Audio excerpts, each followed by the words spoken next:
Hello there, you beautiful people, and in this lecture we're going to create the email slicer. So I hope you're excited.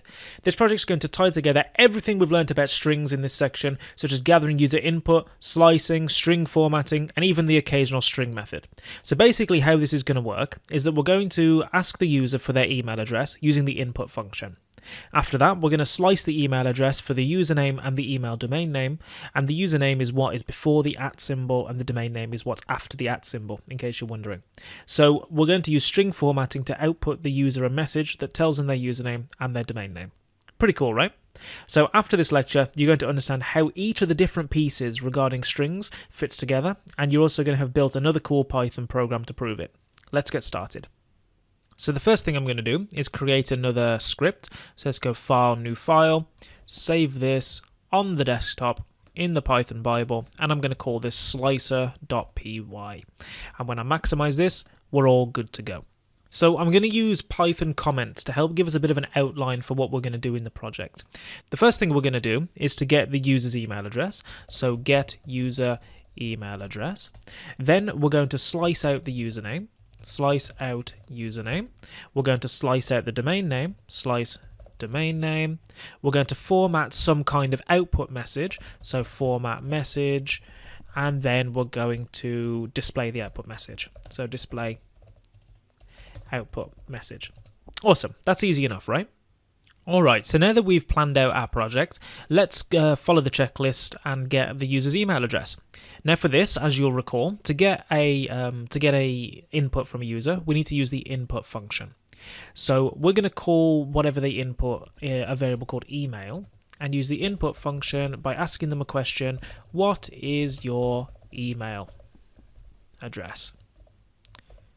Just like that. I'm also just going to capitalize it to make sure it looks a bit nicer. Now, the user may very well type in their email address and then accidentally press a space or something like that, which we don't want inside of our input. So whatever the user inputs, we're going to strip away all of the blank spaces from it using the strip string method. So voila, there we are. There's the first step of the project done. So as step number 2, we need to slice out the username. Now the username is everything up to the @ symbol. So if they're, for example, if their email was like, Bob Doe at thingy.com, then their username would be Bob Doe and the domain name would be thingy.com. Okay, so we just want the username at the minute, which is everything up until the @ symbol. So I want you to create a variable called user, and using the index function and a slice, I want you to take a slice of the email variable, and which corresponds to their email address. It could be any email address.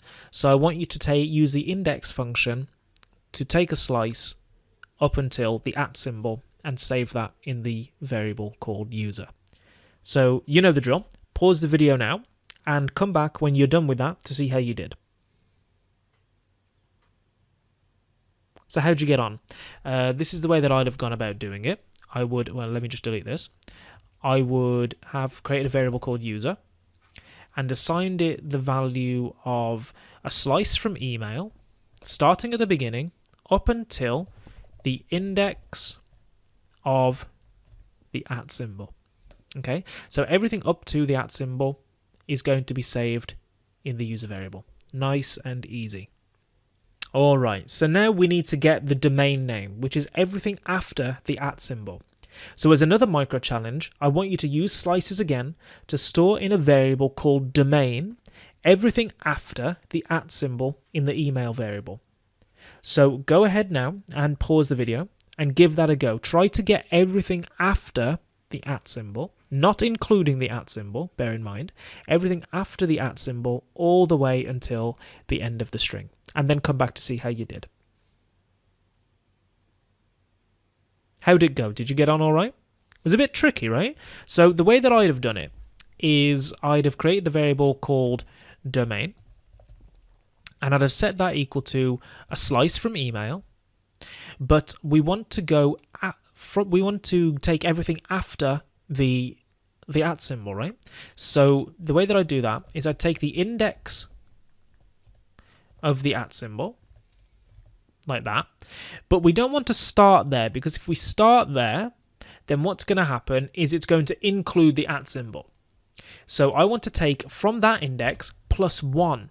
I want to go to the one after it. Then just use a colon to go all the way up until the end of the string. So this is the way that I have done it.